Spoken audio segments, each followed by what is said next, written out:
Jagbani TV ਦੇਖ ਰਹੇ ਸਾਰੇ ਹੀ ਸਰੋਤਿਆਂ ਦਾ ਸਵਾਗਤ ਹੈ। ਮੈਂ ਹਾਂ ਤੁਹਾਡਾ ਜਗਤਾਰ ਸਿੰਘ। ਅੱਜ ਤੁਹਾਨੂੰ ਅਸੀਂ ਅਜਿਹੇ ਸਾਹਿਤਕਾਰ ਨਾਲ ਮਿਲਾਵਾਂਗੇ ਜਿਨ੍ਹਾਂ ਦੀ ਇੱਕ ਬੁੱਕ ਕੀ ਜਾਣਾ ਮੈਂ ਕੌਣ ਇਹ ਲਿਖੀ ਸੀ। ਹੁਣ ਤੱਕ ਕਈ ਹੋਰ ਕਿਤਾਬਾਂ ਇਹਨਾਂ ਵੱਲੋਂ ਲਿਖੀਆਂ ਗਈਆਂ ਨੇ। ਅਸੀਂ ਗੱਲਬਾਤ ਕਰ ਰਹੇ ਹਾਂ ਪ੍ਰੋਫੈਸਰ ਬ੍ਰਹਮਜੀਤ ਜੀ ਦੀ, ਜੋ ਫਰੀਦਕੋਟ ਦੇ ਰਹਿਣ ਵਾਲੇ ਹਨ, ਅਤੇ ਅੱਜ ਉਹਨਾਂ ਕੋਲ ਅਸੀਂ ਪਹੁੰਚੇ। ਉਹਨਾਂ ਨਾਲ ਗੱਲਬਾਤ ਕਰਾਂਗੇ ਉਹਨਾਂ ਦੀ ਜੀਵਨੀ ਬਾਰੇ ਅਤੇ ਹੁਣ ਤੱਕ ਕਿੰਨੀਆਂ ਕਿਤਾਬਾਂ ਉਹਨਾਂ ਵੱਲੋਂ ਲਿਖੀਆਂ ਗਈਆਂ ਨੇ, ਅਤੇ ਨਾਲ ਹੀ ਪੰਜਾਬੀ ਬੋਲੀ ਨੂੰ ਹੁਣ ਤੱਕ ਉਹਨਾਂ ਵੱਲੋਂ ਕਿੰਨੀਆਂ ਕਿਤਾਬਾਂ ਜਿਹੜੀਆਂ ਸਮਰਪਿਤ ਕੀਤੀਆਂ ਗਈਆਂ ਨੇ। ਪ੍ਰੋਫੈਸਰ ਸਾਹਿਬ, ਤੁਹਾਡਾ ਜਗਬਾਣੀ ਟੀਵੀ 'ਤੇ ਪਹਿਲਾਂ ਸਵਾਗਤ ਹੈ ਜੀ। ਥੈਂਕ ਯੂ ਜੀ, ਮਿਹਰਬਾਨੀ। ਪ੍ਰੋਫੈਸਰ ਸਾਹਿਬ, ਆਪਾਂ ਤੁਹਾਡੀ ਪਹਿਲਾਂ ਜੀਵਨੀ ਦੀ ਗੱਲ ਕਰੀਏ ਤਾਂ ਸਟਾਰਟਿੰਗ ਦੀ ਜ਼ਿੰਦਗੀ ਦੇ ਵਿੱਚੋਂ ਤੁਸੀਂ ਕਿੱਥੋਂ ਵਿੱਦਿਆ ਪ੍ਰਾਪਤ ਕੀਤੀ ਅਤੇ ਕਿਵੇਂ ਅੱਗੇ ਆਪਣਾ ਜਿਹੜਾ ਜ਼ਿੰਦਗੀ ਦਾ ਅੱਗੇ ਸਫ਼ਰ ਸ਼ੁਰੂ ਕੀਤਾ ਸੀ? ਮੇਰਾ ਜੀਵਨ ਕਈ ਮੁਸ਼ਕਿਲਾਂ ਵਿੱਚੋਂ ਗੁਜ਼ਰਿਆ ਜੀ। ਮੇਰਾ ਜਨਮ 1944 ਵਿੱਚ ਹੋਇਆ। ਅੱਜ ਤੋਂ ਲਗਭਗ 79 ਵਰ੍ਹੇ ਪਹਿਲਾਂ ਮੈਂ ਮੁਕਤਸਰ ਸਾਹਿਬ ਵਿੱਚ ਜਨਮਿਆ। ਮੇਰੇ ਪਿਤਾ ਜੀ ਮੁਕਤਸਰ ਅਧਿਆਪਕ ਹੁੰਦੇ ਸਨ। ਉਸ ਤੋਂ ਬਾਅਦ 1949 ਵਿੱਚ ਕੋਟਕਪੂਰੇ ਆ ਗਏ ਅਤੇ ਮੇਰੀ ਸਕੂਲ ਦੀ ਪੜ੍ਹਾਈ ਕੋਟਕਪੂਰਾ ਹਾਈ ਸਕੂਲ ਵਿੱਚ ਹੋਈ, ਜਿਹਨੂੰ ਉਦੋਂ ਮਨਜੀਤ ਇੰਦਰਾ ਹਾਈ ਸਕੂਲ ਕਿਹਾ ਜਾਂਦਾ ਸੀ। ਮਹਾਰਾਜਾ ਹਰਿੰਦਰ ਸਾਹਿਬ ਦੇ ਛੋਟੇ ਭਾਈ ਦੇ ਨਾਮ ਉੱਤੇ ਇਹ ਨਾਮ ਰੱਖਿਆ ਗਿਆ ਸੀ। ਇਹ ਪੜ੍ਹਨ ਤੋਂ ਬਾਅਦ ਮੈਨੂੰ ਉਚੇਰੀ ਵਿੱਦਿਆ ਦੀ ਪ੍ਰਾਪਤੀ ਲਈ ਪ੍ਰਾਈਵੇਟਲੀ ਇਮਤਿਹਾਨ ਦੇਣੇ ਪਏ, ਕਿਉਂਕਿ ਮੇਰਾ ਪਿਤਾ ਨਹੀਂ ਚਾਹੁੰਦਾ ਸੀ ਕਿ ਮੈਂ ਪੰਜਾਬੀ ਭਾਸ਼ਾ ਦਾ ਅਧਿਆਪਕ ਬਣਾ। ਉਹ ਆਪ ਕਿਉਂਕਿ ਪੰਜਾਬੀ ਭਾਸ਼ਾ ਦੇ ਅਧਿਆਪਕ ਸੀ ਅਤੇ ਉਹਨਾਂ ਦੀ ਸਕੂਲ ਵਿੱਚ ਬੇਕਦਰੀ ਹੁੰਦੀ ਸੀ।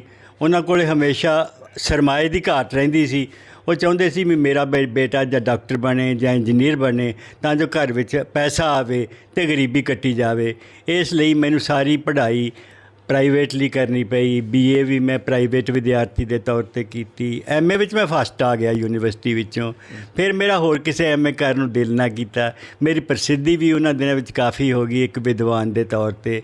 ਇਸ ਤਰੀਕੇ ਦੇ ਨਾਲ ਹੌਲੀ ਹੌਲੀ ਮੈਂ ਪੜ੍ਹਾਈ ਕਰਕੇ ਗੌਰਮੈਂਟ ਬਰਜਿੰਦਰ ਕਾਲਜ ਵਿੱਚ ਸਿਲੈਕਟ ਹੋ ਕੇ 1975 ਵਿੱਚ ਇਸ ਕਾਲਜ ਵਿੱਚ ਆ ਗਿਆ। ਸਾਡੀ ਨਿਯੁਕਤੀ 1976 ਵਿੱਚ ਹੋਈ ਅਤੇ ਮੈਂ ਪੂਰੇ 25 ਵਰ੍ਹੇ ਇਸ ਕਾਲਜ ਵਿੱਚ ਪੜ੍ਹਾਉਣ ਤੋਂ ਬਾਅਦ ਸੇਵਾ ਮੁਕਤ ਹੋਇਆ ਹਾਂ 2002 ਈਸਵੀ ਵਿੱਚ। ਸੋ ਇਹ ਮੇਰਾ ਸੰਖੇਪ ਜਿਹਾ ਜੀਵਨ ਸਫ਼ਰ ਹੈ ਅਤੇ ਇਸ ਜੀਵਨ ਸਫ਼ਰ ਵਿੱਚ ਪੜ੍ਹਾਈ ਦੇ ਖੇਤਰ ਵਿੱਚ ਮੈਂ ਕਾਫੀ ਹੁਸ਼ਿਆਰ ਵਿਦਿਆਰਥੀਆਂ ਵਿੱਚੋਂ ਗਿਣਿਆ ਜਾਂਦਾ ਰਿਹਾ ਹਮੇਸ਼ਾ ਹੀ, ਅਤੇ MA ਵਿੱਚ ਮੈਂ ਬਹੁਤ ਚੰਗੇ ਨੰਬਰ ਲਏ ਅਤੇ ਇਸ ਦੇ ਕਾਰਨ ਮੈਨੂੰ ਪਬਲਿਕ ਸਰਵਿਸ ਕਮਿਸ਼ਨ ਵੱਲੋਂ ਸਿਲੈਕਟ ਕਰ ਲਿਆ ਗਿਆ ਅਤੇ ਪਬਲਿਕ ਸਰਵਿਸ ਕਮਿਸ਼ਨ ਵੱਲੋਂ ਸਿਲੈਕਟ ਹੋ ਕੇ ਮੈਂ ਗੌਰਮੈਂਟ ਬਰਜਿੰਦਰਾ ਕਾਲਜ ਵਿੱਚ ਆ ਗਿਆ, ਜਿੱਥੇ MA ਪੰਜਾਬੀ ਦੀਆਂ ਕਲਾਸਾਂ ਚੱਲਦੀਆਂ ਸੀ। ਇਸ ਕਾਲਜ ਵਿੱਚ ਮੇਰੀ ਕਾਫੀ ਪ੍ਰਸਿੱਧੀ ਰਹੀ। 1986 ਵਿੱਚ ਬਾਬਾ ਫਰੀਦ ਆਗਮਨ ਪੁਰਬ ਸ਼ੁਰੂ ਹੋਇਆ ਅਤੇ ਮੈਂ ਸ਼ੁਰੂਆਤ ਤੋਂ ਹੀ ਇਸ ਆਗਮਨ ਪੁਰਬ ਨਾਲ ਜੁੜ ਗਿਆ ਅਤੇ ਇਹਦੇ ਵਿੱਚ ਜੋ ਸੋਵੀਨਾਰ ਕੱਢਦੇ ਸੀ, ਜੋ ਸੈਮੀਨਾਰ ਕੀਤੇ ਜਾਂਦੇ ਸੀ ਬਾਬਾ ਫਰੀਦ ਜੀ ਦੀ ਬਾਣੀ ਬਾਰੇ, ਉਹਨਾਂ ਦੀਆਂ ਸਿੱਖਿਆਵਾਂ ਬਾਰੇ, ਉਹ ਸੈਮੀਨਾਰਾਂ ਵਿੱਚ ਮੈਂ ਭਾਗ ਲੈਣ ਲੱਗਿਆ। ਇਸ ਕਰਕੇ ਸ਼ਹਿਰ ਵਿੱਚ ਮੇਰੀ ਚੰਗੀ ਪਹਿਚਾਣ ਬਣ ਗਈ। ਇਸ ਸ਼ਹਿਰ ਨੇ ਮੈਨੂੰ ਬਹੁਤ ਮਾਣ ਦਿੱਤਾ ਹੈ ਜੀ। ਸਾਹਿਬ, ਜਿਵੇਂ ਤੁਸੀਂ ਦੱਸਿਆ ਕਿ ਤੁਹਾਡੇ ਪਿਤਾ ਜੀ ਨਹੀਂ ਚਾਹੁੰਦੇ ਸਨ ਕਿ ਤੁਸੀਂ ਪੰਜਾਬੀ ਸਾਹਿਤ ਨਾਲ ਜੁੜੋ, ਪਰ ਤੁਸੀਂ ਅੱਜ ਪੰਜਾਬੀ ਸਾਹਿਤ ਵਿੱਚ ਇੱਕ ਵੱਖਰਾ ਆਪਦਾ ਨਾਮ ਬਣਾਇਆ ਹੋਏਗਾ। ਕਿਤੇ ਨਾ ਕਿਤੇ ਜਦੋਂ ਮੰਨ ਲਓ ਉਹਨਾਂ ਤਸਵੀਰ ਮੂਹਰੇ ਖੜ੍ਹ ਕੇ ਗੱਲਬਾਤ ਜ਼ਰੂਰ ਕਰਦੇ ਹੋਵੋਗੇ ਵੀ ਅੱਜ ਵੀ ਤੁਹਾਨੂੰ ਫਖਰ ਮਹਿਸੂਸ ਹੁੰਦਾ ਸੀ ਜੇਕਰ ਤੁਸੀਂ ਅੱਜ ਹੁੰਦੇ ਵੀ ਤੁਹਾਡੇ ਪੁੱਤ ਨੇ ਅੱਜ ਪੰਜਾਬੀ ਵਿੱਚ ਵੀ ਆਪਦਾ ਜਿਹੜਾ ਨਾਂ ਜਿਹੜਾ ਚਮਕਾਇਆ ਹੈਗਾ। ਮੈਂ ਲੇਖਕ ਦੇ ਤੌਰ 'ਤੇ 2001 ਤੋਂ 2010 ਤੱਕ ਲਗਭਗ 50-60 ਕਿਤਾਬਾਂ 10 ਕੁ ਵਰ੍ਹਿਆਂ ਦੇ ਵਿੱਚ ਹੀ ਲਿਖ ਦਿੱਤੀਆਂ। ਉੱਦਾਂ ਕੁੱਲ ਮੇਰੀਆਂ ਕਿਤਾਬਾਂ ਦੀ ਗਿਣਤੀ ਹੁਣ ਤੱਕ 150 ਹੋ ਚੁੱਕੀ ਹੈ ਅਤੇ ਮੈਂ ਅਜੇ ਵੀ ਕਿਤਾਬਾਂ ਲਿਖ ਰਿਹਾ ਹਾਂ। ਅਤੇ ਮੈਨੂੰ ਇਸ ਗੱਲ ਦੀ ਬੜੀ ਖੁਸ਼ੀ ਹੈ ਕਿ ਮੇਰੇ ਪਿਤਾ ਜੀ 2012 ਵਿੱਚ ਸੁਰਗਵਾਸ ਹੋਏ ਸੀ ਅਤੇ ਉਹਨਾਂ ਨੇ ਮੈਨੂੰ ਪ੍ਰਸਿੱਧ ਹੁੰਦਾ ਵੇਖ ਲਿਆ ਸੀ। ਉਹਨਾਂ ਨੂੰ ਵੀ ਆਪਣੀ ਰਾਏ ਬਦਲਣੀ ਪਈ ਸੀ ਕਿ ਜੇ ਮੈਂ ਕਿਸੇ ਅੰਗਰੇਜ਼ੀ ਜਾਂ ਕਿਸੇ ਫਿਜ਼ਿਕਸ ਕੈਮਿਸਟਰੀ ਦੀ MA ਕਰ ਲੈਂਦਾ ਜਾਂ ਮੈਂ ਕੋਈ ਇੰਜੀਨੀਅਰ ਬਣ ਜਾਂਦਾ, SDO ਬਣ ਜਾਂਦਾ, ਤਾਂ ਮੇਰੀ ਪਹਿਚਾਣ ਸਿਰਫ ਆਪਦੇ ਇਲਾਕੇ ਤੱਕ ਹੀ ਸੀਮਿਤ ਰਹਿ ਜਾਣੀ ਸੀ। ਹੁਣ ਮੇਰੀ ਜਿਹੜੀ ਪਹਿਚਾਣ ਆ ਨਾ ਸਿਰਫ ਸਮੁੱਚੇ ਭਾਰਤ ਵਿੱਚ ਜਿਹੜੇ ਲੋਕ ਪੰਜਾਬੀ ਬੋਲਦੇ ਆ, ਪੰਜਾਬੀ ਪੜ੍ਹਦੇ ਆ, ਸਗੋਂ ਸਮੁੱਚੇ ਵਿਸ਼ਵ ਵਿੱਚ ਬਣ ਗਈ ਹੈ। ਕੁਦਰਤ ਨੇ, ਰੱਬ ਨੇ ਮੈਨੂੰ ਜਿੱਧਰ ਤੋਰਨਾ ਸੀ ਉੱਧਰ ਤੋਰੀ ਰੱਖਿਆ ਅਤੇ ਮੈਂ ਰੱਬ ਦੇ ਕਹੇ ਨੂੰ ਸਿਰ ਮੱਥੇ ਉੱਤੇ ਰੱਖ ਕੇ ਮੰਨਦਾ ਰਿਹਾ। ਅਤੇ ਇਹੀ ਕਾਰਨ ਹੈ ਕਿ ਮੇਰੀ ਪਹਿਚਾਣ, ਜੋ ਮੈਂ ਇੱਕ ਗਰੀਬ ਪਰਿਵਾਰ ਵਿੱਚ ਜਨਮ ਲਿਆ ਸੀ, ਸਾਧਾਰਨ ਪਰਿਵਾਰ ਵਿੱਚ ਜਨਮ ਲਿਆ ਸੀ, ਅਤੇ ਇਹਦੇ ਬਾਵਜੂਦ ਵੀ ਮੈਂ ਇੰਨਾ ਉੱਘਾ ਹੋ ਗਿਆ ਹੈ। ਹੁਣ ਜਦੋਂ ਅਖਬਾਰਾਂ ਵਿੱਚ ਮੇਰਾ ਕਦੇ ਕੋਈ ਲੇਖ ਛਪਦਾ ਹੈ ਅਤੇ ਬਹੁਤ ਸਾਰੇ ਮੈਨੂੰ ਫੋਨ ਆਉਂਦੇ, ਫੋਨ ਕਾਲਸ ਆਉਂਦੀਆਂ ਨੇ, ਜਿਹਦੇ ਨਾਲ ਮੇਰੇ ਮਨ ਵਿੱਚ ਗਰਵ ਦੇ ਭਾਵ ਪੈਦਾ ਹੁੰਦੇ ਨੇ। ਸਾਹਿਬ, ਪੰਜਾਬੀ ਲਈ ਤੁਹਾਡੇ ਤੋਂ ਹੁਣ ਤੱਕ ਕਿਹੜੀਆਂ ਕਿਤਾਬਾਂ ਲਿਖੀਆਂ ਜਾਣਗੀਆਂ? ਕਿਉਂਕਿ 150 ਦੇ ਕਰੀਬ ਤੁਸੀਂ ਕਿਤਾਬਾਂ ਲਿਖੀਆਂ, ਉਹਦੇ ਵਿੱਚ ਹਰ ਤਰ੍ਹਾਂ ਦੇ ਲਿਖੀਆਂ ਹੋਣਗੀਆਂ, ਪੰਜਾਬੀ ਸਾਹਿਤ ਨੂੰ ਲੈ ਕੇ ਕਿਹੜੀਆਂ ਤੁਸੀਂ ਖਾਸ ਕਰਕੇ ਇਹਨੇ ਕਿਤਾਬਾਂ ਲਿਖੀਆਂ ਜੋ ਕਾਫੀ ਮਕਬੂਲ ਹੋਈਆਂ ਨੇ? ਪੰਜਾਬੀ ਵਿੱਚ ਲਿਖਣ ਦਾ ਸ਼ੌਕ ਤਾਂ ਮੈਨੂੰ ਪੜ੍ਹਨ ਵੇਲੇ ਹੀ ਹੋ ਗਿਆ ਸੀ, ਪਰ 1986 ਵਿੱਚ ਮੈਨੂੰ ਗੁਰੂ ਨਾਨਕ ਦੇਵ ਯੂਨੀਵਰਸਿਟੀ ਦਾ ਇੱਕ ਪ੍ਰੋਫੈਸਰ ਡਾਕਟਰ ਬਿਕਰਮ ਸਿੰਘ ਘੁੰਮਣ ਮਿਲਿਆ, ਜੋ ਨਾਲ ਆਪਣਾ ਇੱਕ ਪਬਲਿਸ਼ਿੰਗ ਹਾਊਸ ਵੀ ਚਲਾਉਂਦੇ ਸੀ। ਉਹਨਾਂ ਨੇ ਮੈਨੂੰ ਕਿਸੇ ਇੱਕ ਵਿਸ਼ੇ ਉੱਤੇ ਕਿਤਾਬ ਲਿਖਣ ਵਾਸਤੇ ਕਿਹਾ, ਜਿਹੜੀ ਕਿ ਮੈਂ 2-3 ਮਹੀਨਿਆਂ ਵਿੱਚ ਲਿਖ ਕੇ ਉਹਨਾਂ ਤੱਕ ਪਹੁੰਚਦੀ ਕਰ ਦਿੱਤੀ। ਉਹ ਬੜਾ ਖੁਸ਼ ਹੋਏ ਅਤੇ ਉਹਨਾਂ ਨੇ ਇਹ ਫੈਸਲਾ ਕਰ ਲਿਆ, ਕਿਉਂਕਿ ਯੂਨੀਵਰਸਿਟੀ ਵਿੱਚ ਪੰਜਾਬੀ ਦੇ ਪ੍ਰੋਫੈਸਰ ਸੀ, ਕਿ ਜਿਨ੍ਹਾਂ ਲੇਖਕਾਂ ਬਾਰੇ ਜਾਂ ਜਿਨ੍ਹਾਂ ਖੇਤਰਾਂ ਬਾਰੇ ਕੋਈ ਕਿਤਾਬਾਂ ਨਹੀਂ ਲਿਖੀਆਂ ਗਈਆਂ ਅਜੇ ਤੱਕ, ਵੀ ਉਹਨਾਂ ਬਾਰੇ ਮੈਂ ਸਾਰੀਆਂ ਕਿਤਾਬਾਂ ਬ੍ਰਹਮ ਜਗਦੀਸ਼ ਸਿੰਘ ਤੋਂ ਲਿਖਵਾ ਲਵਾਂ।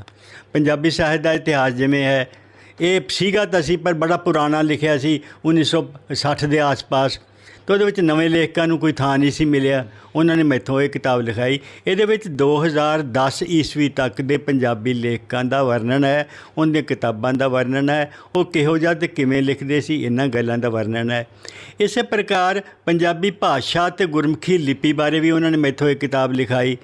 ਇਹ ਕਿਤਾਬਾਂ ਅੱਗੇ ਮਿਲਦੀਆਂ ਤਾਂ ਸੀ, ਪਰ ਇਹ ਕਿਤਾਬਾਂ ਉਹਨਾਂ ਵਿਦਵਾਨਾਂ ਨੇ ਲਿਖੀਆਂ ਸੀ ਜਿਹੜੇ ਹਿੰਦੀ ਭਾਸ਼ਾ ਵਿੱਚ ਨਿਪੁੰਨ ਸਨ, ਅਤੇ ਉਹਨਾਂ ਦੀ ਜਿਹੜੀ ਭਾਸ਼ਾ ਹੈ, ਉਹਨਾਂ ਕਿਤਾਬਾਂ ਦੀ ਭਾਸ਼ਾ ਵਿਦਿਆਰਥੀਆਂ ਨੂੰ ਸਮਝ ਵਿੱਚ ਨਹੀਂ ਸੀ ਆਉਂਦੀ। ਸੋ ਉਹਨਾਂ ਨੇ ਘੁੰਮਣ ਸਾਹਿਬ ਨੇ ਮੈਥੋਂ ਇੱਕ ਹੋਰ ਕਿਤਾਬ ਲਿਖਾਈ। ਇਵੇਂ ਪੰਜਾਬੀ ਆਲੋਚਨਾ ਸਮਾਲੋਚਨਾ ਬਾਰੇ ਵੀ ਕੋਈ ਕਿਤਾਬ ਚੰਗੀ ਨਹੀਂ ਸੀ ਮਿਲਦੀ। ਇਹ ਕਿਤਾਬ ਵੀ ਮੇਰੀ ਪਹਿਲ ਹੈ।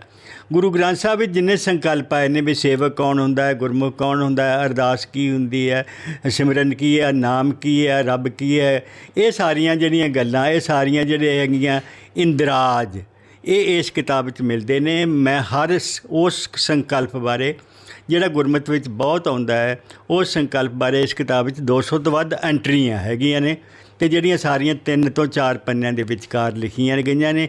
ਇਉਂ ਨਹੀਂ ਵੀ ਕੋਈ ਜਿਹੜੀ ਐਂਟਰੀ ਆ 3-4 ਲਾਈਨਾਂ ਦੀ ਹੋਵੇ, ਕੋਈ 15-20 ਜਿਹੜੀ ਹੈ ਸਫ਼ਿਆਂ ਵਿੱਚ ਫੈਲੀ ਹੋਵੇ। ਪਹਿਲਾਂ 1-2 ਜਿਹੜੇ ਹੈ ਇਸ ਤਰ੍ਹਾਂ ਦੇ ਕੋਸ਼, ਇਸ ਤਰ੍ਹਾਂ ਦੇ ਮਹਾਨ ਕੋਸ਼ ਨੇ ਇੱਕ ਤਰ੍ਹਾਂ ਦੇ ਮਿਲਦੇ ਸੀ, ਪਰ ਉਹ ਇੱਕ ਤਾਂ ਵੱਖਰੇ ਬੰਦਿਆਂ ਵੱਲੋਂ ਐਂਟਰੀਆਂ ਲਿਖਵਾਈਆਂ ਸੀਗੀਆਂ। ਕੋਈ ਪਿਆਰਾ ਸਿੰਘ ਪਦਮ ਤੋਂ ਲਿਖਾ ਲਈ, ਕੋਈ ਆਪਣੇ ਪ੍ਰੀਤਮ ਸਿੰਘ ਜੀ ਤੋਂ ਲਿਖਵਾ ਲਈ, ਕੋਈ ਕਿਸੇ ਹੋਰ ਤੋਂ ਲਿਖਵਾ ਲਈ। ਇੱਕ ਤਾਂ ਉਹਦੀ ਭਾਸ਼ਾ ਸ਼ੈਲੀ ਇੱਕ ਨਹੀਂ ਸੀ, ਇੱਕ ਉਹਦਾ ਲਿਖਣ ਢੰਗ ਇੱਕ ਨਹੀਂ ਸੀ। ਸੋ ਇਹ 2 ਕੋਸ਼ ਮੈਂ ਤਾਂ ਲਿਖੇ ਨੇ, ਸਾਹਿਤ ਸੰਕਲਪ ਕੋਸ਼ ਵੀ ਲੇਖਕ ਕੀ ਹੁੰਦਾ, ਗਜ਼ਲ ਕੀ ਹੁੰਦੀ ਹੈ, ਕਵਿਤਾ ਕੀ ਹੁੰਦੀ ਹੈ, ਕਹਾਣੀ ਕੀ ਹੁੰਦੀ ਹੈ, ਨਾਵਲ ਕੀ ਹੁੰਦਾ, ਇਹਨਾਂ ਬਾਰੇ ਇਹ ਜਿਹੜੇ 200 ਕਨਸੈਪਟ ਇਹਦੇ ਵਿੱਚ ਹੈਗੇ ਨੇ, ਉਹਨਾਂ ਬਾਰੇ ਮੈਂ ਆਪਣੀ ਜਾਣਕਾਰੀ ਵਿਦਿਆਰਥੀਆਂ ਵਾਸਤੇ ਬੜੇ ਸਟੀਕ ਰੂਪ ਵਿੱਚ ਲਿਖੀ ਹੈ। ਦੂਸਰਾ ਗੁਰੂ ਗ੍ਰੰਥ ਸਾਹਿਬ ਕੋਸ਼ ਵਿੱਚ ਮੈਂ ਗੁਰੂ ਗ੍ਰੰਥ ਸਾਹਿਬ ਬਾਰੇ ਲਿਖਿਆ ਹੈ। ਸੋ ਮੈਂ ਪੰਜਾਬੀ ਦਾ ਕੋਈ ਵੀ ਵਰਣਨਯੋਗ ਅਤੇ ਵੱਡਾ ਲੇਖਕ ਅਜਿਹਾ ਨਹੀਂ ਹੈ ਜਿਹਦੇ ਬਾਰੇ ਮੈਂ ਕਿਤਾਬ ਨਾ ਲਿਖੀ ਹੋਵੇ। ਪੰਜਾਬੀ ਲੇਖਕਾਂ ਬਾਰੇ ਮੈਂ ਲਗਭਗ 50 ਕਿਤਾਬਾਂ ਲਿਖੀਆਂ ਨੇ, ਜਿਨ੍ਹਾਂ ਵਿੱਚ ਭਾਈ ਵੀਰ ਸਿੰਘ, ਨਾਨਕ ਸਿੰਘ ਤੋਂ ਲੈ ਕੇ ਸ਼ਿਵ ਕੁਮਾਰ, ਸੁਰਜੀਤ ਪਾਤਰ, ਦਲੀਪ ਕੌਰ ਟਿਵਾਣਾ, ਇਹ ਸਾਰੇ ਲੇਖਕ ਆ ਜਾਂਦੇ ਨੇ ਜਿਹੜੇ ਆਪਣੇ ਆਪਣੇ ਸਮੇਂ ਦੇ ਮਸ਼ਹੂਰ ਲੇਖਕ ਨੇ, ਅਤੇ ਜਿਨ੍ਹਾਂ ਨੇ ਕਾਫੀ ਸਾਹਿਤ ਰਚਨਾ ਕੀਤੀ ਹੈ, ਅਤੇ ਪੰਜਾਬੀ ਸਾਹਿਤ ਦੇ ਖੇਤਰ ਵਿੱਚ ਉਹਨਾਂ ਦੀ ਦੇਣ ਆ। ਇਹ ਸਾਰੇ ਲੇਖਕ ਵੀ ਮੇਰੀ ਪ੍ਰਸ਼ੰਸਾ ਕਰਦੇ ਰਹੇ ਨੇ, ਹੁਣ ਵੀ ਮੇਰੇ ਪ੍ਰਸ਼ੰਸਕ ਨੇ, ਕਿ ਮੈਂ ਬਿਨਾਂ ਕਹੇ ਤੋਂ ਉਹਨਾਂ ਬਾਰੇ ਕਿਤਾਬਾਂ ਲਿਖੀਆਂ, ਪ੍ਰਕਾਸ਼ਿਤ ਕੀਤੀਆਂ, ਅਤੇ ਵਿਦਿਆਰਥੀਆਂ ਤੱਕ ਅੱਪੜਦੀਆਂ ਵੀ ਕੀਤੀਆਂ। ਡਾਕਟਰ ਸਾਹਿਬ, ਇੱਕ ਸਾਰੀਆਂ ਤੁਹਾਡੀਆਂ ਕਿਤਾਬਾਂ ਅਸੀਂ ਦੇਖੀਆਂ ਨੇ, ਪਰ ਉਹਦੇ ਵਿੱਚੋਂ ਇੱਕ ਸਭ ਤੋਂ ਜਿਹੜੀ ਸਾਨੂੰ ਸਾਹਮਣੇ ਆਉਂਦੀ ਹੈ, ਕੀ ਜਾਣਾ ਮੈਂ ਕੌਣ। ਇਹ ਜਿਹੜੀ ਤੁਸੀਂ ਕਿਤਾਬ ਲਿਖੀ ਹੈ, ਇਹ ਫਿਰ ਕਿੱਦਾਂ ਤੁਹਾਡੇ ਮਨ ਵਿੱਚ ਆਇਆ, ਅਤੇ ਕੀ ਇਹਦੇ ਵਿੱਚ ਕਿਤਾਬ ਦੇ ਵਿੱਚ ਤੁਸੀਂ ਅਹਿਮ ਗੱਲਾਂ ਜਿਹੜੀਆਂ ਲਿਖੀਆਂ ਨੇ? ਕਿਉਂਕਿ ਇਹਦੇ ਵਿੱਚ ਜਿਹੜੇ ਹੈਡਿੰਗ ਤੋਂ ਲੱਗਦਾ ਹੈ ਕਿ ਤੁਸੀਂ ਆਪਣੇ ਬਾਰੇ ਲਿਖਿਆ ਹੈਗਾ ਵੀ ਮੈਂ ਕੌਣ। ਇਹ ਕਿਤਾਬ ਇੱਕ ਤਰ੍ਹਾਂ ਦੀ ਮੇਰੀ ਸਵੈ ਜੀਵਨੀ ਹੈ, ਆਟੋਬਾਇਓਗ੍ਰਾਫੀ ਹੈ। 2000 ਈਸਵੀ ਵਿੱਚ ਜਦੋਂ ਕਰੋਨਾ ਫੈਲਿਆ ਤਾਂ ਮੇਰੀ ਬੇਟੀ ਚੰਡੀਗੜ੍ਹ ਰਹਿੰਦੀ ਹੈ, ਮੇਰੀ ਇੱਕੋ ਬੱਚੀ ਹੈ, ਸ਼ੈਰੀ ਸਿੰਘ ਉਹਦਾ ਨਾਮ ਹੈ, ਅਤੇ ਉਹ ਚੰਡੀਗੜ੍ਹ ਵਿੱਚ ਵਿਆਹੀ ਹੋਈ ਹੈ, ਉੱਥੇ ਰਹਿੰਦੀ ਹੈ। ਅਤੇ 15 ਮਾਰਚ 2020 ਨੂੰ ਉਹ ਮੈਨੂੰ ਉੱਥੇ ਲੈ ਗਏ ਮੋਹਾਲੀ ਆਪਣੇ ਪਾਸ, ਅਤੇ 2 ਸਾਲ ਲਗਭਗ 1.5-2 ਸਾਲ ਮੈਂ ਉੱਥੇ ਰਿਹਾ। ਉੱਥੇ ਮੈਂ 2 ਕਿਤਾਬਾਂ ਲਿਖੀਆਂ ਉੱਥੇ ਰਹਿੰਦਿਆਂ ਹੋਇਆਂ ਨੂੰ। ਇੱਕ ਤਾਂ ਅੰਗਰੇਜ਼ੀ ਲੇਖਕ ਸੀ ਕੋਈ, ਉਹਦੇ ਬਾਰੇ ਲਿਖੀ ਪੰਜਾਬੀ ਵਿੱਚ, ਅਤੇ ਇੱਕ ਮੈਂ ਆਪਣੀ ਸਵੈ ਜੀਵਨੀ ਲਿਖੀ ਇਹ ਉੱਥੇ ਮੋਹਾਲੀ ਰਹਿੰਦਿਆਂ ਹੋਇਆਂ ਹੀ। ਅਤੇ ਇਸ ਕਿਤਾਬ ਵਿੱਚ ਮੈਂ ਇਕੱਲਾ ਆਪਣੇ ਜੀਵਨ ਤੱਕ ਹੀ ਕੇਂਦਰਿਤ ਨਹੀਂ ਰੱਖਿਆ ਆਪਣੇ ਆਪ ਨੂੰ, ਮੈਂ ਆਪਣੀ ਮਿਸਿਸ ਬਾਰੇ ਵੀ ਲਿਖਿਆ ਵੀ ਉਹਦਾ ਕੀ ਯੋਗਦਾਨ ਰਿਹਾ ਮੇਰੀ ਸ਼ਖਸੀਅਤ ਦੇ ਨਿਖਾਰ ਵਿੱਚ, ਜਾਂ ਮੇਰੀ ਸ਼ਖਸੀਅਤ ਨੂੰ ਸੰਵਾਰਨ ਵਿੱਚ ਉਹਨਾਂ ਨੇ ਕੀ ਯੋਗਦਾਨ ਪਾਇਆ। ਜਦੋਂ ਮੈਂ ਲਿਖ ਰਿਹਾ ਹੁੰਦਾ ਸੀ, ਉਹ ਕਿਵੇਂ ਮੇਰੀ ਸਹਾਇਤਾ ਕਰ ਰਹੇ ਸੀ। ਮੇਰੀ ਬੇਟੀ, ਇਕਲੌਤੀ ਬੇਟੀ ਸ਼ੈਰੀ ਸਿੰਘ, ਉਹ ਵੀ ਉਹਨਾਂ ਦੇ ਨਾਲ ਇੱਥੇ ਪੜ੍ਹਦੀ ਹੁੰਦੀ ਸੀ, ਤੇ ਉਹਨਾਂ ਨੇ ਮੇਰੇ 'ਚ ਕੀ ਯੋਗਦਾਨ ਪਾਇਆ। ਮੇਰੀ ਬੇਟੀ ਦੀ ਅੱਗੋਂ 2 ਬੇਟੀਆਂ ਨੇ, ਨਵਨੂਰ ਰਾਣਾ, ਇਨਾਇਤ ਰਾਣਾ, ਤੇ ਉਹਨਾਂ ਨੇ ਮੈਨੂੰ ਕਿਵੇਂ ਪਿਆਰ ਦੁਲਾਰ ਦੇ ਕੇ ਮੁਹਾਲੀ ਉਤਸ਼ਾਹਿਤ ਕਰੀ ਰੱਖਿਆ। ਮੈਂ ਲਿਖਿਆ ਤੇ ਇਸ ਤਰ੍ਹਾਂ ਮੈਂ ਆਪਣੇ ਆਪ ਨੂੰ ਜਾਣਨ ਦੀ ਕੋਸ਼ਿਸ਼ ਕੀਤੀ ਤੇ ਮੇਰਾ ਇਹ ਖਿਆਲ ਬਣਿਆ, ਇਹ ਵਿਚਾਰ ਬਣਿਆ ਕਿ ਬੰਦਾ ਕੇਵਲ ਆਪਣੇ ਆਪ ਤੱਕ ਹੀ ਸੀਮਿਤ ਨਹੀਂ ਹੁੰਦਾ, ਉਹ ਆਪਣੇ ਪੁਰਸ਼ਾਰਥ ਨਾਲ ਹੀ ਉੱਚੇ ਰੁਤਬੇ 'ਤੇ ਨਹੀਂ ਪਹੁੰਚਦਾ। ਉਹਦੇ ਕੋਈ ਸਹਿਯੋਗੀ, ਉਹਦੇ ਘਰ ਦੇ ਪਰਿਵਾਰਕ ਮੈਂਬਰ, ਉਹਦੇ ਕੁਛ ਹਿਤੈਸ਼ੀ ਸ਼ੁਭਚਿੰਤਕ ਵੀ ਬਰਾਬਰ ਦੇ ਜ਼ਿੰਮੇਵਾਰ ਹੁੰਦੇ ਨੇ।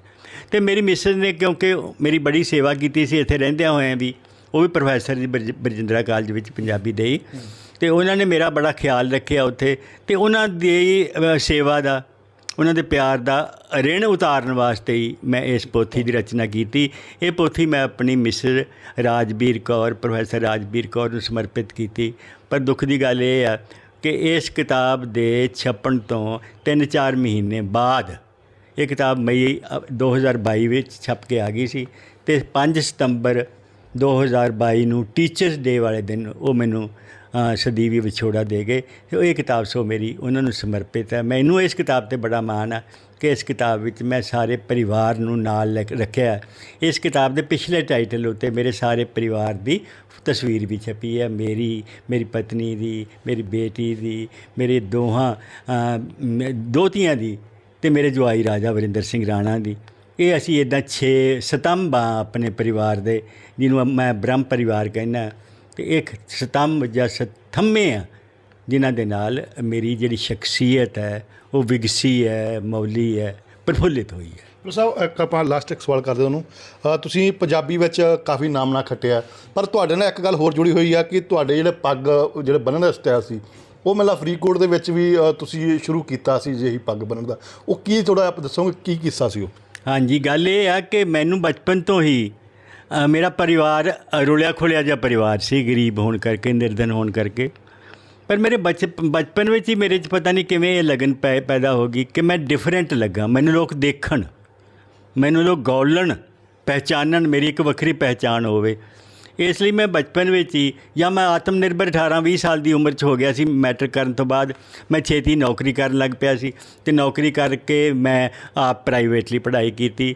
ਅਤੇ ਉਹ ਜਿਹੜਾ ਡਿਫਰੈਂਟ ਲੱਗਣਾ ਸੀ, ਵੱਖਰਾ ਲੱਗਣਾ ਸੀ, ਵਿਸ਼ੇਸ਼ ਲੱਗਣਾ ਸੀ, ਅਤੇ ਵੱਖਰਾ ਲੱਗਣਾ ਜਿਹੜਾ ਇਹ ਔਖਾ ਕੰਮ ਹੈ, ਸੌਖਾ ਕੰਮ ਨਹੀਂ। ਇਸ ਲਈ ਲੋਕ ਰਲ ਜਾਂਦੇ ਨੇ। ਜਦੋਂ ਨੀਲੀਆਂ ਪੱਗਾਂ ਵਾਲਿਆਂ ਦਾ ਰਿਵਾਜ ਆਉਂਦਾ ਤਾਂ ਸਾਰੇ ਨੀਲੀ ਬੰਨ੍ਹ ਲੈਂਦੇ ਆ, ਜਦੋਂ ਚਿੱਟੀਆਂ ਵਾਲਿਆਂ ਦਾ ਰਿਵਾਜ ਆਉਂਦਾ ਚਿੱਟੀਆਂ ਬੰਨ੍ਹ ਲੈਂਦੇ ਆ, ਜਦੋਂ ਪੀਲੀਆਂ ਦਾ ਰਿਵਾਜ ਆਉਂਦਾ ਪੀਲੀਆਂ ਪਗੜੀਆਂ ਬੰਨ੍ਹ ਲੈਂਦੇ ਆ। ਲੋਕ ਚਾਹੁੰਦੇ ਆ ਵੀ ਅਸੀਂ ਘੁਲ ਮਿਲ ਜਾਈਏ, ਸਾਨੂੰ ਕੋਈ ਦੇਖ ਨਾ ਸਕੇ, ਸਾਨੂੰ ਕੋਈ ਪਹਿਚਾਣ ਨਾ ਸਕੇ। ਉਹ ਡਰਦੇ ਰਹਿੰਦੇ ਨੇ, ਬਹੁਤ ਗਿਣਤੀ ਤੋਂ ਡਰਦੇ ਰਹਿੰਦੇ। ਪਰ ਮੇਰੇ ਮਨ 'ਚ ਇਹ ਜਿਹਾ ਕਦੇ ਕੋਈ ਖੌਫ ਨਹੀਂ ਸੀ। ਫਿਰ ਮੈਂ ਪਗੜੀ ਨੂੰ ਲੈ ਕੇ ਕਾਫੀ ਰਹਿੰਦਾ ਸੀ ਵੀ ਮੇਰੀ ਪਗੜੀ ਡਿਫਰੈਂਟ ਨਹੀਂ ਅਜੇ ਹੋਈ। ਅਤੇ ਮੈਂ ਇੱਕ ਦਿਨ ਮਿਊਜ਼ੀਅਮ ਵੇਖਣ ਗਿਆ, ਸਟੇਟ ਦਾ ਮਿਊਜ਼ੀਅਮ ਪਟਿਆਲੇ, ਜਿੱਥੇ ਭਾਸ਼ਾ ਵਿਭਾਗ ਦਾ ਦਫ਼ਤਰ ਵੀ ਕਦੇ ਹੋਇਆ ਕਰਦਾ ਸੀ। ਉੱਥੇ ਜਾ ਕੇ ਮੈਂ ਕੁਝ ਬੁੱਤ ਵੇਖੇ, ਸਿੱਖ ਫੌਜੀਆਂ ਦੇ ਬੁੱਤ। ਉਹਨਾਂ ਨੇ ਜਿਸ ਤਰ੍ਹਾਂ ਦੀ ਦਾੜੀ ਬੰਨ੍ਹੀ ਸੀ, ਜਿਸ ਤਰ੍ਹਾਂ ਦੀ ਵੱਖਰੀ ਪਗੜੀ ਬੰਨ੍ਹੀ ਹੋਈ ਸੀਗੀ, ਮੈਂ ਉਹੋ ਜਿਹੀ ਕੋਸ਼ਿਸ਼ ਕੀਤੀ। ਮੈਂ ਬਿਲਕੁਲ ਉਹੋ ਜਿਹੀ ਪਗੜੀ ਤਾਂ ਨਹੀਂ ਬੰਨ੍ਹਦਾ। ਮੇਰੀ ਪਗੜੀ ਮਾਡਰਨ ਵੀ ਹੈ, ਆਧੁਨਿਕ ਵੀ ਹੈ, ਅਤੇ ਪੁਰਾਤਨ ਜਾਂ ਪਰੰਪਰਾ ਦੀ ਪਗੜੀ ਵੀ ਹੈ। ਇਹਦੇ ਵਿੱਚ ਪੇਚਾਂ ਨੂੰ ਜਿਹੜਾ ਹੈ ਵੱਖਰੇ ਵੱਖਰੇ ਰੱਖਣਾ ਅਤੇ ਉਤਲੇ ਪੇਚ ਨੂੰ ਮੋੜ ਕੇ ਟੰਗਣਾ, ਇਹ ਪੁਰਾਤਨਤਾ ਦਾ ਨਿਸ਼ਾਨੀ ਹੈ। ਅਤੇ ਉੱਦਾਂ ਪਗੜੀ ਸੋਹਣੀ ਹੋਣੀ, ਸੋਹਣੀ ਬੰਨ੍ਹਣੀ, ਇਹ ਜਿਹੜੀ ਹੈ ਆਧੁਨਿਕਤਾ ਦੀ ਨਿਸ਼ਾਨੀ। ਇਹਦੇ ਨਾਲ ਵੀ ਮੇਰੀ ਪਹਿਚਾਣ ਬਣ ਗਈ। ਅਤੇ ਕਈ ਵਾਰ ਤਾਂ ਮੁੰਡੇ ਜਿਹੜੇ ਲਾਗਲੇ ਪਿੰਡਾਂ ਦੇ, ਪੰਜ ਗਰਾਈਆਂ ਦੇ ਅਤੇ ਹੋਰ ਪਿੰਡਾਂ ਦੇ, ਮੈਨੂੰ ਦੇਖਣ ਆਇਆ ਕਰਦੇ ਸੀ ਵੀ ਪ੍ਰੋਫੈਸਰ ਬ੍ਰਹਮਜਗਦੀਸ਼ ਸਿੰਘ ਦੀ ਯਾਰ ਗੱਲਾਂ ਤਾਂ ਤੁਸੀਂ ਕਰਦੇ ਰਹਿੰਦੇ, ਘਰੇ ਆ ਕੇ ਬੱਚਿਆਂ ਨੂੰ ਕਹਿੰਦੇ, ਜਿਹੜੇ ਕਾਲਜ ਪੜ੍ਹਦੇ ਸੀ, ਪਰ ਅਸੀਂ ਵੇਖਣਾ ਉਹਨਾਂ ਨੂੰ। ਅਤੇ ਉਹ ਇੱਕ ਵਾਰੀ ਮੈਨੂੰ ਇਹ ਪਤਾ ਲੱਗਿਆ, ਪ੍ਰੋਫੈਸਰ ਨੇ ਦੱਸਿਆ ਵੀ ਇਹ ਬੰਦੇ ਤੁਹਾਨੂੰ ਵੇਖਣ ਵਾਸਤੇ ਆਏ ਆ। ਮੈਂ ਕਿਹਾ ਯਾਰ ਮੈਨੂੰ ਵੇਖ ਕੇ ਕੀ ਕਰਨਾ? ਉਹ ਕਹਿੰਦੇ ਜੀ ਇਹ ਤੁਹਾਨੂੰ ਮਿਲਣਾ ਨਹੀਂ ਇਹਨਾਂ ਨੇ, ਤੁਹਾਨੂੰ ਵੇਖਣਾ, ਦੂਰੋਂ ਦੂਰੋਂ ਵੇਖਣਾ ਵੀ ਕਿਵੇਂ ਤੁਸੀਂ ਬੋਲਦੇ ਆ, ਕਿਵੇਂ ਤੁਸੀਂ ਹੱਸਦੇ ਖੇਡਦੇ ਆ, ਕਿਵੇਂ ਤੁਸੀਂ ਤੁਰਦੇ ਆ। ਅਤੇ ਮੈਨੂੰ ਉਸ ਗੱਲ ਦੀ ਬੜੀ ਖੁਸ਼ੀ ਹੋਈ ਵੀ ਇਸ ਤਰ੍ਹਾਂ ਤਾਂ ਫਿਲਮੀ ਐਕਟਰਾਂ ਨੂੰ ਜਾਂ ਹੋਰ ਲੋਕਾਂ ਦੇ ਫੈਨ ਹੁੰਦੇ ਆ, ਯਾਰ ਮੇਰੇ ਸਧਾਰਨ ਦੇ ਪ੍ਰੋਫੈਸਰ ਦੇ ਵੀ ਇਸ ਤਰ੍ਹਾਂ ਦੇ ਫੈਨ ਆ। ਅਤੇ ਇਸ ਤਰੀਕੇ ਨਾਲ ਮੈਂ ਆਪਣੇ ਵੱਖਰੇਪਣ ਨਾਲ, ਆਪਣੇ ਵਿਸ਼ੇਸ਼ਤਾ ਦੇ ਨਾਲ ਸਮਾਜ ਵਿੱਚ ਇੱਕ ਵੱਖਰਾ ਮਰਤਬਾ ਪ੍ਰਾਪਤ ਕਰ ਲਿਆ, ਲਿਖਤ ਵਿੱਚ ਵੀ ਵੱਖਰਾ ਮਰਤਬਾ ਪ੍ਰਾਪਤ ਕਰ ਲਿਆ। ਅਤੇ ਇਨਸਾਨ ਵੀ ਮੈਂ ਵੱਖਰਾ ਇਸ ਲਈ ਵੀ ਮੈਂ ਨਾਬਰ ਹਾਂ। ਜਿਸ ਪਾਸੇ ਪਾਣੀ ਵਹਿੰਦਾ ਮੈਂ ਉਸ ਪਾਸੇ ਨਹੀਂ ਚੱਲਦਾ। ਲੋਕ ਕਹਿੰਦੇ ਵੱਡਿਆਂ ਨਾਲ ਬਣਾ ਕੇ ਰੱਖਣੀ ਚਾਹੀਦੀ ਹੈ, ਅਫਸਰਾਂ ਨਾਲ ਬਹੁਤ ਬਣਾ ਕੇ ਰੱਖਣੀ ਚਾਹੀਦੀ ਹੈ, ਇਹ ਜਿਹੜੇ ਰਾਜਨੇਤਾਵਾਂ ਨਾਲ ਬਣਾ ਕੇ ਰੱਖਣੀ ਚਾਹੀਦੀ। ਮੈਨੂੰ ਇਹ ਸਾਰੇ ਜਾਣਦੇ ਹੈ, ਪਰ ਮੈਂ ਕਦੇ ਬਣਾ ਕੇ ਰੱਖਣ ਦੀ ਕੋਸ਼ਿਸ਼ ਨਹੀਂ ਕੀਤੀ। ਮੈਂ ਆਮ ਲੋਕਾਂ ਦੇ ਨਾਲ ਖੜਦਾ ਅਤੇ ਆਮ ਲੋਕਾਂ ਦੀ ਹਮਾਇਤ ਵਿੱਚ ਨਿੱਤਰਦਾ। ਇਹੀ ਮੇਰੀ ਵੱਖਰਤਾ ਹੈ, ਇਹੀ ਮੇਰੀ ਵਿਲੱਖਣਤਾ ਹੈ। ਧੰਨਵਾਦ ਪ੍ਰੋਫੈਸਰ ਸਾਹਿਬ ਸਾਨੂੰ ਸਮਾਂ ਦੇਣ ਲਈ। ਥੈਂਕ ਯੂ ਜੀ, ਥੈਂਕ ਯੂ। ਇਹ ਸਨ ਪ੍ਰੋਫੈਸਰ ਬ੍ਰਹਮ ਜਗਦੀਸ਼ ਜੀ, ਜਿਨ੍ਹਾਂ ਵੱਲੋਂ ਆਪਣੀ ਜੀਵਨੀ ਬਾਰੇ ਕਿਸ ਤਰ੍ਹਾਂ ਉਹਨਾਂ ਵੱਲੋਂ ਆਪਣੇ ਗਰੀਬੀ ਤੋਂ ਉੱਠ ਕੇ ਅੱਜ ਤੱਕ ਜਿਹੜੇ ਮੁਕਾਮ ਤੱਕ ਪਹੁੰਚੇ ਨੇ ਅਤੇ ਪੰਜਾਬੀ ਦੇ ਵਿੱਚ ਇੱਕ ਵੱਖਰੀ ਪਛਾਣ ਬਣਾਈ ਹੈ, ਚਾਹੇ ਉਹ ਪੱਗ ਨਾ ਹੋਵੇ ਅਤੇ ਚਾਹੇ ਉਹਨਾਂ ਦੀ ਲਿਖਤੀ ਨਾ ਹੋਵੇ। ਹੁਣ ਤੱਕ ਉਹਨਾਂ ਵੱਲੋਂ 150 ਦੇ ਕਰੀਬ ਕਿਤਾਬਾਂ ਲਿਖੀਆਂ ਗਈਆਂ ਨੇ ਅਤੇ ਲਗਾਤਾਰ ਉਹ ਕਿਤਾਬਾਂ ਲਿਖ ਵੀ ਰਹੇ ਨੇ। ਜਿਸ ਪ੍ਰੋਫੈਸਰ ਬ੍ਰਹਮ ਜਗਦੀਸ਼ ਤੇ ਫਰੀਦਕੋਟ ਨੂੰ ਦੇ ਨਾਲ ਹਰ ਇੱਕ ਪੰਜਾਬ ਵਾਸੀਆਂ ਨੂੰ ਮਾਣ ਹੈ ਅਤੇ ਅਸੀਂ ਵੀ ਮਾਣ ਮਹਿਸੂਸ ਕਰਦੇ ਹਾਂ ਕਿ ਅੱਜ ਇਹਨਾਂ ਨਾਲ ਅਸੀਂ ਗੱਲਬਾਤ ਕੀਤੀ ਅਤੇ ਇਹਨਾਂ ਦੀ ਜੀਵਨੀ ਬਾਰੇ ਤੁਹਾਡੇ ਸਾਹਮਣੇ ਅਸੀਂ ਪੇਸ਼ ਕੀਤਾ। ਜਗਬਾਣੀ TV ਦੇਖ ਰਹੇ ਸਾਰੇ ਸਰੋਤਿਆਂ ਨੂੰ ਮੈਂ ਜਗਤਾਰ ਦਸਾਂਝ।